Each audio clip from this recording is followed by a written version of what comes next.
Caribbean Sea, 1502. Castaways surrounded by invisible reefs.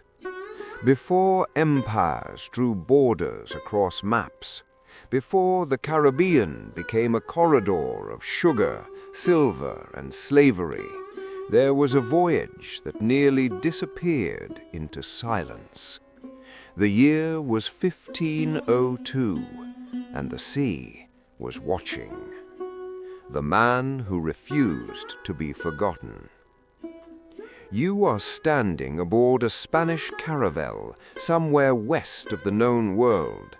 The decks creak beneath your boots. Salt has carved white scars into the wood. The sails are tired. The men are more tired. And at the stern stands Christopher Columbus, not the triumphant admiral of 1492, not the celebrated discoverer, but a man whose reputation is collapsing. He has been arrested before this voyage, humiliated, stripped of authority, returned to Spain in chains. This expedition is not just exploration, it is redemption. He claims there is a hidden strait, a secret passage through these tropical waters that will lead to Asia. If he finds it, history forgives him. If he fails, history forgets him. And nothing terrifies a once great man more than being forgotten. Secure the rigging! Make ready The to warning depart! ignored. Look sharp, men, the tide won't In wait for June us. of 1502, the sky changes. The air grows thick. Birds disappear inland. The horizon bends in unnatural stillness. Columbus knows what is coming. He has studied Atlantic patterns for years. He warns the governor of Hispaniola. A hurricane approaches. He begs that ships remain in harbor. They laugh at him. The disgraced admiral predicting storms. What does he know? The fleet sails anyway. Hours later, the sea answers. Winds howl like something alive. Rain strikes sideways. Ships vanish in sheets of gray violence. 29 vessels are swallowed. Hundreds drown. Columbus survives, not because he was lucky, but because he stayed away from the harbor. And now the men whisper, perhaps he truly understands the sea, or perhaps the sea is keeping him alive for something worse. The illusion of paradise. Weeks later, the fleet edges along the coast of what is now Central America. The Caribbean is not the Atlantic. It is deceiving. The water is impossibly clear, turquoise, glass-like. You can see the ocean floor beneath you. Fish glide in silver streaks. Sunlight dances through gentle waves.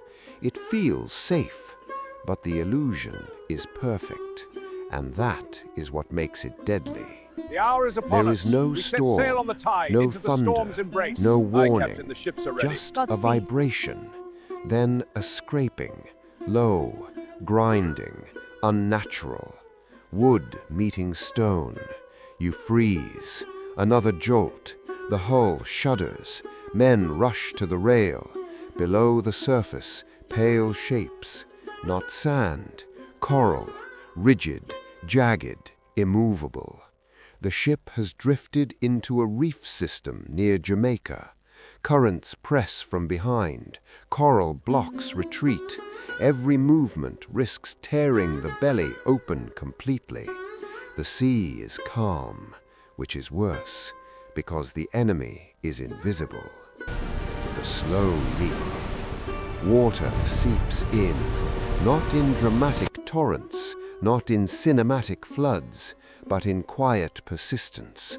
Buckets pass hand to hand, pumps strain, arms tremble, sweat mixes with salt water. You begin to understand something terrifying. You are not sinking quickly, you are sinking slowly. And slow disasters break the mind more efficiently than sudden ones. intentional ruin. Columbus makes the decision, better to beach the ships than lose them entirely. The vessels are dragged onto the Jamaican shore, broken deliberately to prevent total collapse. 2 caravels become wooden carcasses resting against sand.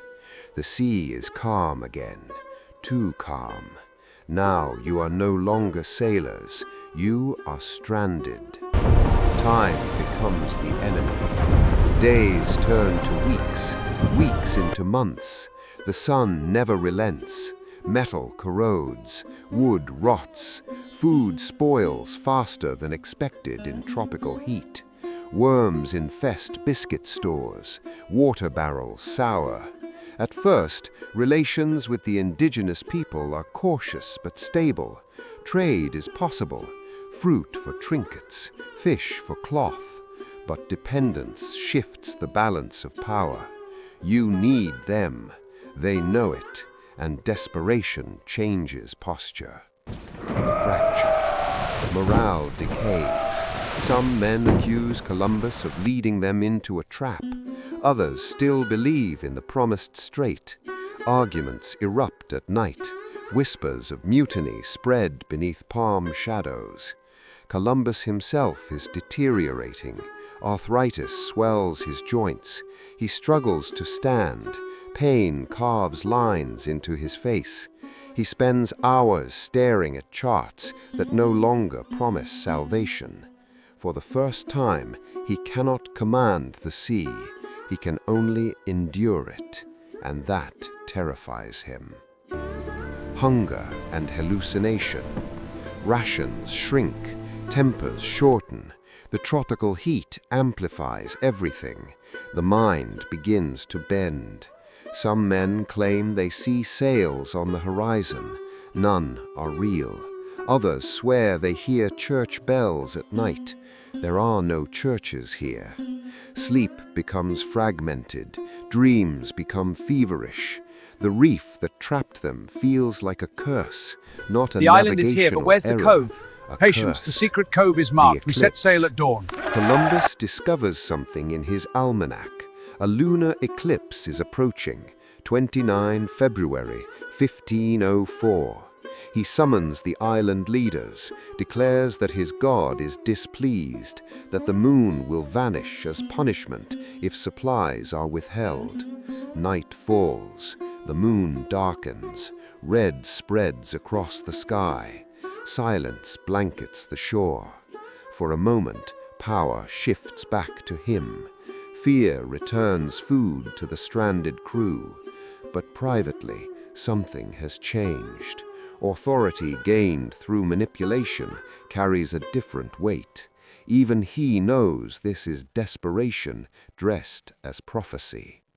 Behold the breaking moon, a sign point. from the heavens. Months It foretells a stretch new era for further. us all. Some crew attempt escape in makeshift canoes.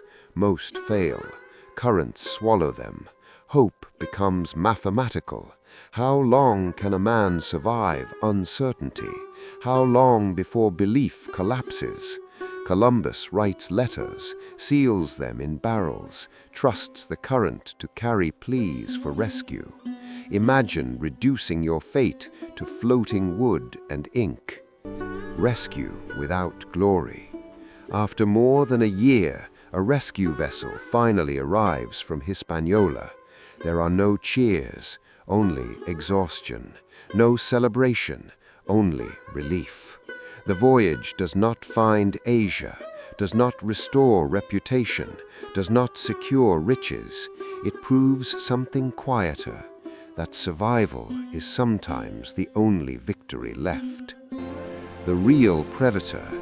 The Caribbean did not destroy them with violence. It did not need to.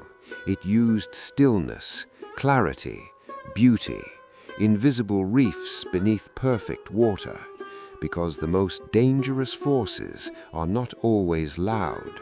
Sometimes they wait beneath transparency. Sometimes they allow you to see them, just 1 second too late. Final reflection. Imagine standing on that reef-fractured deck, sun blazing overhead, water so clear it feels harmless, palm trees swaying peacefully, and beneath the surface, stone teeth. You are not defeated by storm, not by battle, not by rebellion, but by miscalculation, by overconfidence, by nature's refusal to conform to ambition. The Caribbean in 1502 was not paradise, it was a mirror, and it showed a man and his empire their limits. Because sometimes the sea does not roar when it wins. Sometimes it simply waits.